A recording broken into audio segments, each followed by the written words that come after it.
maalin walba waxaan kooxda burcadda ah ka caawin jiray inaan gubo meydadka ay keenaan. markan waxay foornada ku soo rideen meydka gabar yar.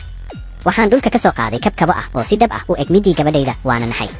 madaxii kooxda ayaa si degdeg ah iiga dafay kabtii isagoo ku dhex tuuray dabka. intii uusan bixin wuxuu ii sheegay inay dilaan oo keliya dadka sharka ah ee mudan dhimashada. inkasta oo aan u muujiyey inaan rumaystay, haddana dareenkayga ayaa ii sheegayay inay wax khaldan yihiin.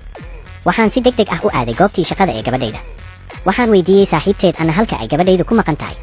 Anna waxay iigu jawaabtay in gabadhaydu ay lacag xadday uuna dhowr maalmood la leeyahay. ma rumaysan hadalkeedii, waxaana u cararay gurigii gabadhayda.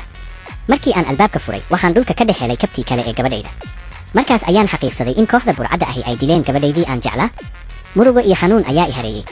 kabtii ayaan dabka ku tuuray, waxaanan soo qaatay dirayskii ciidanka ee aan muddada dheer xirnaan. waxaan bilaabay qorshaha aargoosiga.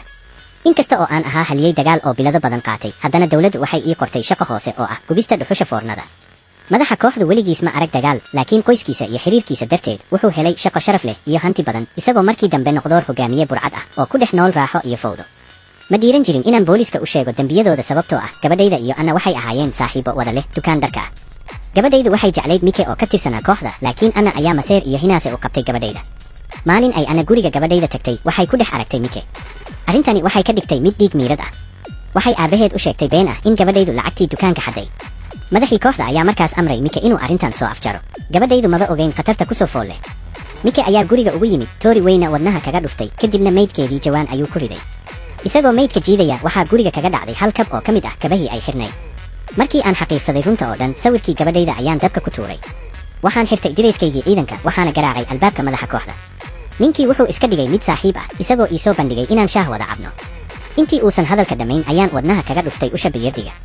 Mike oo isku dayay inuu bastoolad soo saaro, ayaan isna qoorta kaga dhuftay ushii. labadii ninba dhulka ayay ku dhaceen iyagoo meyd ah. Anna waxay ku qaylisay cabsi iyo naxdin. inkasta oo ay iyadu ahayd sababtii ka dambaysay dhimashada gabadhayda, ma dilin.